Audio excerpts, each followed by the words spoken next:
What's up, Janksters? It's your boy Graham, also known as HamHawks42 on the internet, and today we are looking at the top 5 janky build-around cards from Kamigawa Neon Dynasty, specifically with Standard in mind. So if you enjoy this video, if you enjoy this kind of thing, please don't hesitate to leave a comment, smash the like button, and hit that bell so you can see when other videos like this come out in the future. I'd appreciate that very much. Helps feed the algorithm, does all the things. You know, the things that we care about here on YouTube. In any event, let's get into the list. Let's start off with number 5.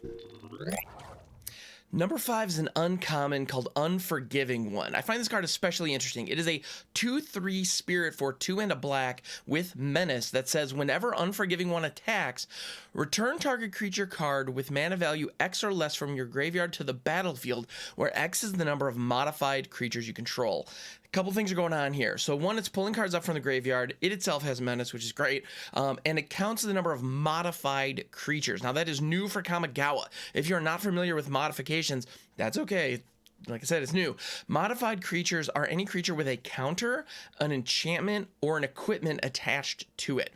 So in this case, anything with a +1/+1 counter counts as modified. Anything with a keyword counter counts as modified. Anything with an equipment or an aura attached to it. So we can do a couple of different things here, but what Unforgiving One wants to do is be in a deck where it's aggressive. It wants to be attacking because that's going to be hitting that trigger, and because it has Menace, that is oftentimes going to leave it outside of harm's way, which is kind of nice. So we want that.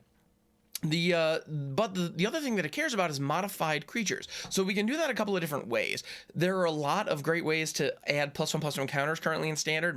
Modified decks are going to care a lot about that, I think. But I want to take a different approach with this. What I want to see with Unforgiving One is an equipment deck. I think it would be really, really fun to have Unforgiving One in a deck that actually doesn't exist right now, hence the janky Buildaround. And with that, we can use another mechanic that's unique to Kamigawa Neon Dynasty that I think will really take this to the next level, and that's reconfigure. So we can use this alongside reconfigure creatures to really cool effect. Let's take a look at one. So Blade of the Onai is one reconfigure creature. It is a 3/1 for 1 with Menace as well, so it's another aggressive creature, which is good. Where Unforgiving One is an uncommon, though, Blade of the Onai is a mythic, so keep that in mind. It says equipped creature has base power and toughness 5/5, has Menace, and is a black demon in addition to its other colors and types, and it has reconfigure for 2 black. So what this means is Blade of the Onai is a 3/1 Menace for 2. It is that simple, unless we want to go deeper, which, let's be honest, we do. So we can pay 4 and change Blade of the Onai from a creature into an equipment that attaches to another creature, and that creature becomes a 5/5 Menace demon. So that's pretty great. So what we can do here is we can actually equip the Blade of the Onai onto the Unforgiving One, and all of a sudden the Unforgiving One becomes a 5/5 demon with that ability, and now we have one modified creature. So we can pull 1 mana creatures from our graveyard onto the battlefield. So that's the nice thing about the reconfigure creatures, is we can reanimate them with the Unforgiving One while also using them to create modified creatures. Additionally, there's no rule saying that we can't reconfigure onto another reconfigure creature. So that's pretty fantastic. Another reconfigure creature that I want to throw out here as a great target for Unforgiving One, or a great include in that deck, is one called Rabbit Battery. So Rabbit Battery, I know this particular one isn't in English, but here's what it does. It is a 1/1 haste creature with reconfigure 1 red.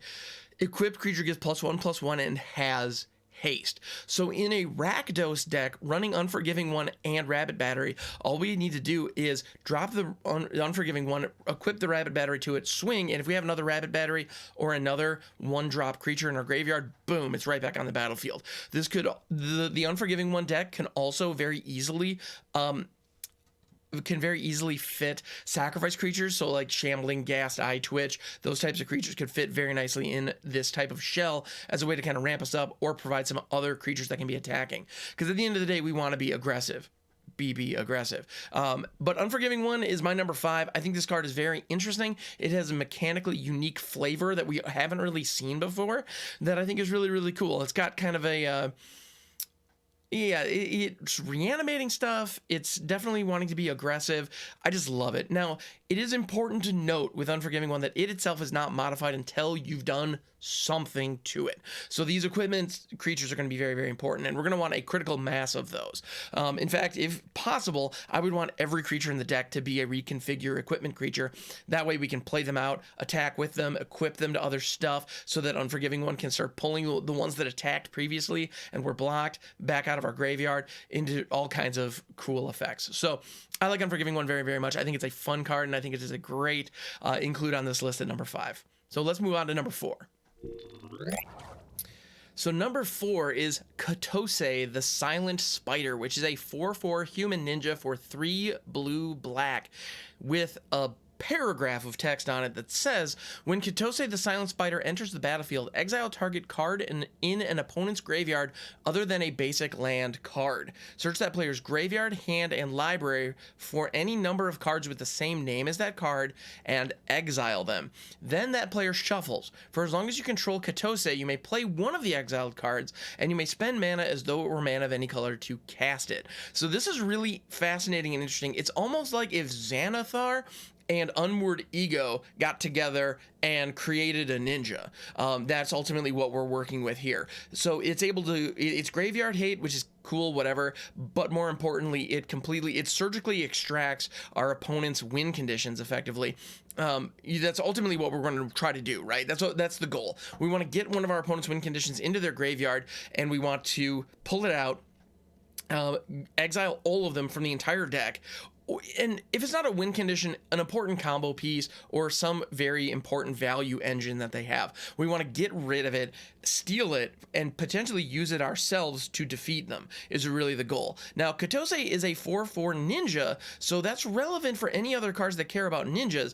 However, because she doesn't have any saboteur ability, nothing when it hits the opponent, which many ninjas have, nor does she have any ability that is capable of giving her evasion. So she's not going to be relevant in combat very often, because really she's just a vanilla 4/4 as far as combat's concerned. But that's not really what we care about. The other cool thing is, you can actually blink Ketose or return Ketose to hand and then put her back down in order to exile another thing and extract more from our opponent's library. What's important to note about doing that, however, is you lose the ability to cast the previously exiled card. You can only exile what was most recently exiled with Ketose. The reason for that is another edition of Ketose coming in, even if it's the exact same card coming out of your hand, it counts as a different permanent, and therefore it only recognizes the cards that you exiled most recently with that permanent version of Ketose. So that's important to note. But so those are some cool, interesting build-arounds. But I really want to focus specifically on how are we filling our opponent's graveyard, because the truth of the matter is we don't want our opponent to cast their big nasty spells that are going to be defeating us ultimately. Like their biggest creatures, their biggest threats, we want to get into the graveyard with Ketose. So I want to put this in a deck with a lot of hand destruction, and we have a lot of options like that in standard right now. We have Elderfang Disciple, for example, or we have Acquisitions Expert. This is a card that just hits the field, your opponent has to discard something, especially if it's later on. We have the ability to especially if they only are down to like 3 or 4 cards, the chances of us hitting something good with Acquisitions Expert, pretty darn good. Also note, it says basic land. If they discard a non-basic land to satisfy this, we can exile all of them out of their library, which is thinning their deck. So that's important to keep in mind. We probably don't want to do that, but we could, unless they discard something like one of the new channel lands, like a Basaijo or an Aganjo. If we can hit those and get those out of the deck, that's as good as a really powerful spell that we're hitting. Other options for discarding, for tinkering with our opponent's hand, we also have Inscription of Ruin and other effects like Mind Drain or Skull Raid. Those cards are capable of just forcing our opponent to discard a lot of cards at once. Now, there are a couple of very popular cards that I would encourage you not to use alongside Ketose, and that is one is Go Blank. Don't use Go Blank with Ketose because it exiles the graveyard. We need those cards in the graveyard in order for Ketose do her thing. Now that said, if we're trying to strip our opponent's library of resources, we can't strip their graveyard of resources first. Ketose needs a full graveyard in order to take advantage. We can also use various mill plans, but to be honest, I think hand disruption is the better way to go, because when our opponent makes those mulligan decisions at the beginning of the game, they are going to keep a hand that has something good in it. That's just how it works, right? Our opponent is going to keep something good. And so therefore, we're going to have good luck getting good stuff into our graveyard if we're attacking their hand. Another great card that can attack the hand and really light Ketose up in a really, really cool way is Concealing Curtains. This is a rare from Crimson Vow that if you are not familiar, I would highly recommend playing it alongside Ketose, which is a 0/4 defender that you can pay 3 and transform it, and when it transforms, it becomes Revealing Eye. When this creature transforms, target opponent reveals their hand. You may choose a non-land card from it. If you do, that player discards the card and then draws a card. So it does replace the card in their hand, which I always found very frustrating, but this gives us a 3/4 menace as well, which is just nice. But at the end of the day, what we're doing is we are selecting a card from their hand and dumping it into the graveyard. That's very, very good. So Ketose the Silent Spider is a very interesting card because in Dimir Ninjas, you generally want to be more aggressive, but Ketose doesn't necessarily fit that game plan, but you could use Ketose as a top ender in that style of deck, or you could run it in a more controlling build. And all in all, I think Ketose is a really, really cool card as long as you can disrupt your opponent's hand. As long as you can disrupt their opponent's hand or fill their graveyard somehow. Like, to be honest, a Dimir Rogue style deck with Ruin Crab and those types of, and the like, might actually fit Ketose very, very well, because it's going to fill their yard with all kinds of stuff that you can use. Also, I'm just going to put it out there, Ketose would fit really, really nicely in a deck alongside Zareth San the Trickster, who is also still in Standard, by the way. Just throwing that out there. Zareth San is still out there.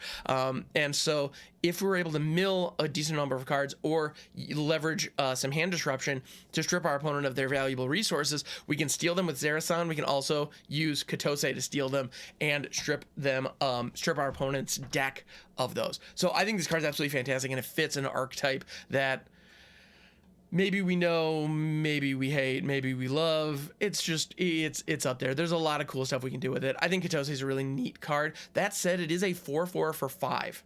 That's an expensive stat line, and it's just heavy. If this was cheaper, if this was like a 2/2 for 3, this card would be a bomb and a half.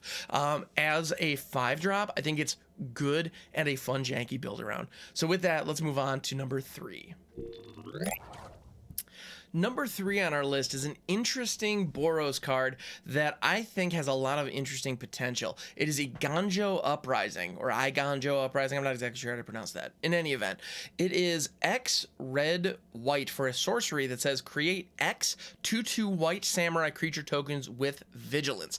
They gain menace and haste until end of turn. Each opponent creates X -1 2/2 white samurai creature tokens with vigilance. So this is very interesting. The floor on this card is actually pretty darn high, because worst case scenario, you play it as a 3-drop, you get a 2/2 white samurai creature token with vigilance, haste, and menace the first turn it's on the battlefield. So you get to swing for 2, you got a vigilant creature left.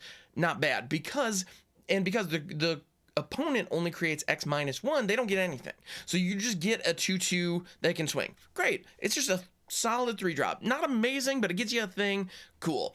Now, what we really want to see with this card, though, and the jank potential for this card is really when you get into the higher X values. When you're hitting X for 6 or 7, what's happening is you're creating 6 or 7 dudes, all of which have vigilance, menace, and haste, and your opponent is creating 5 or 6 dudes, which can all block a decent chunk of them, but they can only block like half the attackers because they all have menace. So what you're doing is you're creating a huge army and you're swinging in, but you're also giving your opponent an army. Best situation, I mean, this is a way. The simplest application of this card is in some kind of Boros aggro deck as a way to provide that last bit of damage and close out a game. So it is a good finisher in that regard. But there's some other things we can do with it that I think are pretty freaking sweet that I want to explore. And those things include taking advantage of giving our opponent creatures. There are a couple of different ways to do that, and in Standard right now, we have a card that loves it when our opponent has creatures that we can kill, and that card is Slaughter Specialist. So I'm going to combine a Gano Uprising with Slaughter Specialist. This card enters the battlefield. Each opponent creates a 1/1 white human creature token. Sure, fine, whatever. However, it says whenever a creature an opponent controls dies, put a +1/+1 counter on Slaughter Specialist, and it is a 3/3 for 2. So this card gives our opponent a blocker with the idea that if you block with that blocker, all of a sudden Slaughter Specialist buffs dramatically. So if we have a situation where we have a Gano Uprising, we cast it, we have this huge army. If one of those creatures that we have on our battlefield is a Slaughter Specialist, maybe one that's already buffed a couple of times, we're looking at swinging in with a 4/4, 5/5. And if they choose to block with those creatures that we're attacking with, which presumably they'll have to block something because we're attacking with a pretty sizable army, Slaughter Specialist is only going to grow even bigger. So that's a great way to do it. Also, a way that we can tilt that in our favor even more is by having a Meat Hook Massacre. So with Meat Hook Massacre, we can do a couple of things. If we have a creature, if we already have Meat Hook Massacre on the battlefield, it makes the blocks that much worse for our opponent. So not only do they have fewer creatures than I have attackers, and all my attackers have menace, and so, but they need to block something. But for each block they actually manage, one of their creatures dies, and therefore I gain a life. One of my creatures dies, they lose a life. And so for each block, they have to soak up 2 creatures, prevent 2 damage, but lose a life anyway. So all it does is prevent a net loss of 1. And I'm gaining life in the process. So Meat Hook Massacre is fantastic. Now, if we have a ton of mana lying around, if it's crazy late in the game and we've done some weird shenanigans up until this point to survive, what we can do, or to ramp potentially, what we can do is we can hit a Gano Uprising for 4 or 5, and then hit a Meat Hook Massacre for 4, killing everything on the board. And when we do, it's going to ping our opponent down and uptick us. If we've been successful in dealing some damage already in the game, we're going to be in a position where, well, there's no reason not to attack with the humans first, I suppose. So there's that. But once we've attacked with them, we can then blow up the entire board and get in for that last bit of life loss with the Meat Hook Massacre. I think this card is absolutely fantastic. Gano Uprising has a lot of fun implications. Also, in older formats, or in older formats like Historic, there's another card out there that I would be remiss if I didn't mention, because alongside a Gano Uprising, it is going to result in some disgusting situations, and I absolutely love it. So what I want to do is I want to do a Mardu Reanimator deck in Historic with something like Priest of Fell Rites or Unburial Rites, like a cheap Reanimator spell, alongside a Gano Uprising and Massacre Worm. I'll wait. Yeah, so what we do is we just give our opponent a whole bunch of creatures, and then we just Massacre Worm all of them, wipe them out, and then for each one that dies, our opponent loses 2 life. That's waiting to happen, and I can't wait. It's going to be super duper fun. If you've ever done the Massacre Worm Clackbridge Troll combo, you know what I'm talking about. It's going to be super duper cool. Can't wait. So that is a Gano Uprising. That is number 3 on our list, and let's move on to number 2. We're getting to the good stuff, folks. Number 2 on our list is none other than the Mech Titan Core. If you've been keeping an eye on Kamigawa spoilers, you're not surprised to see this on the list, because this card is just screaming for weird, janky Buildaround. I don't think the card is particularly good, which is exactly why it's on this list. So Mech Titan Core is a 2/4 vehicle for 2. 2 generic, nothing. That's it. That's all it costs. With crew 2, all right, and it becomes a 2/4 if you crew it. Yeah, that's actually kind of bad. So as far as vehicles go, it's not impressive. However, it has a very long-winded ability that says, pay 5, exile Mech Titan Core and 4 other artifact creatures and or vehicles you control. Create Mech Titan, a legendary 10/10 construct artifact creature token with flying, vigilance, trample, lifelink, and haste that is all 5 colors. When that token leaves the battlefield, return all cards exiled with Mech Titan Core, except Mech Titan Core, to the battlefield tapped under their owner's control. So this card is doing a lot. what we ultimately want to do is have a lot of cheap creatures, cheap artifact creatures and or vehicles on the field that we can ultimately turn into this 10/10 Voltron. That, I mean, and literally this is Voltron. I mean, look at it. That's what's going on. Like, the flavor of this card is I'm going to take 5 pieces, click them all together, get this 10/10 monster that is going to beat the snot out of my opponent. That's the goal. That's the plan. That's what we're doing with this thing. But what kind of parts do you want to assemble with it? The best thing to do is find cards that have leave the battlefield triggers or enter the battlefield triggers, because if they succeed in dealing with the Mech Titan itself by bouncing it or by exiling it, blowing it up in some way, because it is a 10/10, which is difficult to deal with, but as a token, it's not that hard to bounce, to destroy. You know, there's ways to go about it. And also, notably, it does not have hexproof, nor does it have indestructible. So the creature is very, very impressive. It is very, very good. And we can get it very early if we're able to jump through all the necessary hoops, because this ability only costs 5. So in my opinion, the best types of creatures are ETB triggers or you know, leaves the battlefield triggers. And there's actually a card coming up in Neon Dynasty that meets both of those criteria that I think is just asking to be a part of Voltron, and that is Circuit Mender. When Circuit Mender enters the battlefield, you gain 2 life. All right, neat. It's a 2/3 for 3. Cool. When Circuit Mender leaves the battlefield, however, you draw a card. So this is fantastic. So what happens with Circuit Mender, we play Mech Titan Core on 2. All right, groovy. It's now here. We play Circuit Mender on 3. We gain 2 life. Neat. But then what happens is, on turn 5 or 6, when we have the necessary components in place, hopefully, if possible, two or even 3 Circuit Menders are in the mix, because this is like a 4 of in this deck for sure. What we can do is then we can create Voltron, start beating our opponent to death with it. If our opponent deals with Voltron, then all of a sudden, all of our Circuit Menders are going to be entering the battlefield again and gaining us life. But when we created Voltron, I jumped ahead of myself, sorry. When we create Voltron with the Circuit Mender, we draw a card. So as we assemble Voltron, we also create the card. We also create card draw in the mix as well, which is just nice.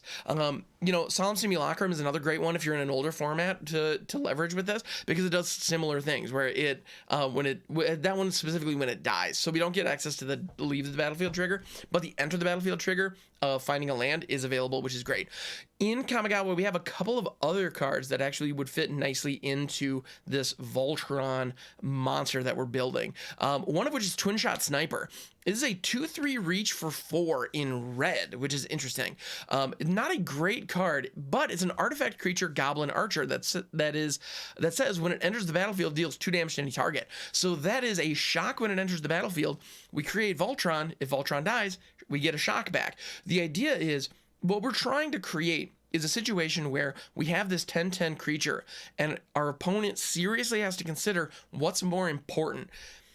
Dealing with this 10/10 attacker that also has lifelink, flying, trample, all that jazz, or popping it open, like getting rid of it and creating all the value that spills out. What's worse, you know? And that's ultimately what we're trying to do here. Another great one that is kind of coming out in Kamigawa, which I think could be very useful and is also a cool secondary win condition, is Surge Hacker Mech. It is a 5/5 for 4 with menace vehicle that when it enters the battlefield, it deals damage equal to twice the number of vehicles you control the target creature or planeswalker an opponent controls. So if we have the Mech Titan Core down as well as Surge Hacker Mech when it enters the battlefield, that's 4 damage to anything, to a creature or planeswalker an opponent controls. So not anything, but it's a lot of stuff, and that's a lot of damage for 4.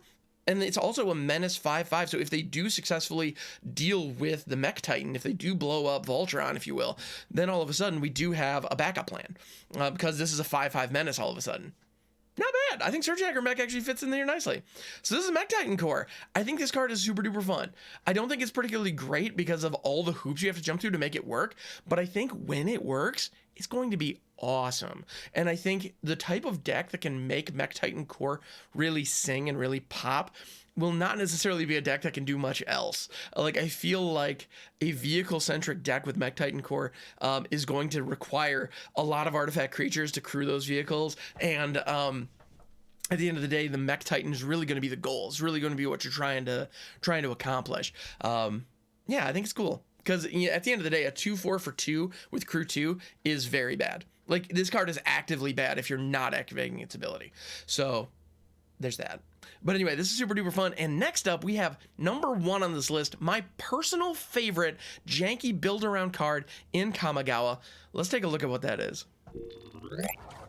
So my number 1 janky Buildaround card from Kamigawa Neon Dynasty is none other than the one, the only Mirror Box. This is a call out to Mirror Gallery, a shout out, if you will, to Mirror Gallery from the original Kamigawa block. That was a 5-drop artifact that specifically said the legend rule does not apply. That is all it did. But they realized reprinting Mirror Gallery in today's environment just wouldn't hold up. The power of cards has just increased so much that a 5-mana do-nothing artifact that is a setup piece to create some weird combo is just out of the question. There's no way they can make it work. So instead what they did, they juiced it up a little bit. They took 2 mana off the mana cost, making it a 3-drop now that says the legend rule does not apply to permanents you control. So it's just for our stuff, which is lovely. It says each legendary creature you control gets +1/+1. Just straight up, all legends get +1/+1. Dope. Nothing wrong with that. It also says each non-token creature you control gets +1/+1 for each other creature you control with the same name as that creature. So any other legends that we have, when we have multiples in play, they feed off of each other. This becomes a coat of arms, if you will, but instead of looking at the creature type, it looks at the card name. So this is really, really cool. In decks that run things like Rat Colony or Ravenous Rats, where you can have any number of a specific card type, you can get weird. So like if you're running Rat Colony in Historic right now, Mirror Box should probably go in that deck, even though you're not taking advantage of the legend rule. The rats get so much bigger, so much faster that way. So that's one use of it that doesn't even take advantage of the legend rule. However, we will take advantage of that legend rule. And to be honest, this card is good enough. I wouldn't be surprised if it does see some mainstream competitive play. But that's not what I want to be doing with it. Well, and here's where I see it particularly, where I think it can work. We are already seeing Gruul legendary decks in Standard and Alchemy leveraging the card Bard class. This card is already very, very popular amongst this like certain subset because of cards like Tavalar and Targnarg. And those are real names. I'm not just speaking Klingon. But it also works with Asika, Arlen, the Pax Hope, etc., etc. So Bard class is already a great card for Legends. And that deck has one fatal flaw, which is if you end up with multiples in your hand, they are just dead draws. There's nothing you can do with it until now. Add Mirror Box into the mix. So Bard class on 2, uptick it. All of a sudden, you can just vomit a bunch of legends onto the field, which is what that deck does already. And then the next turn, so turn 3 or 4, you play Mirror Box, and then you vomit the rest of your legends onto the field because you already have them in your hand. And if you're running Toski and Tavalar, you're drawing a ton of cards. So that is an aggressive deck that leverages legends in a really, really cool way that I think can really sing with Mirror Box. I think that deck is going to make this card really sing and be really, really impressive. However, what I want to do with this, I want to do a couple of other things with Mirror Box.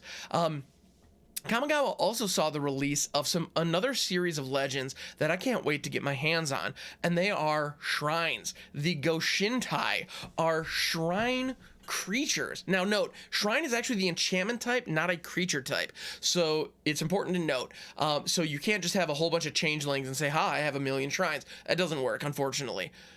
However, we can still make 1,000,000 shrines as long as we have Mirror Box alongside Orvar, the all form. So here's what we do. Orvar is legendary, but he has the ability that says whenever you cast an instant or sorcery spell, if it targets one or more other permanents you control, create a token that's a copy of one of those permanents. So what we want to do is we want to get Orvar online with Mirror Box online, create multiple copies of Orvar. That way, every single time we're targeting a creature with a card like, say, Sinister Reflections, if we're in Historic or Alchemy, what we can do, or simply cards simply anything that targets, frankly, Snakeskin Veils, Spikefield Hazards, Fading Hopes, any of these cards that we can just target, any of these little one drops that we can just target our own stuff, we want to just machine gun those out and create as many copies of Orvar as we possibly can, because that will grow exponentially. So the first time we hit a Spikefield Hazard on Orvar, he takes 1 damage, but he splits. We get 2 now. All right, great. We then hit it with a Sinister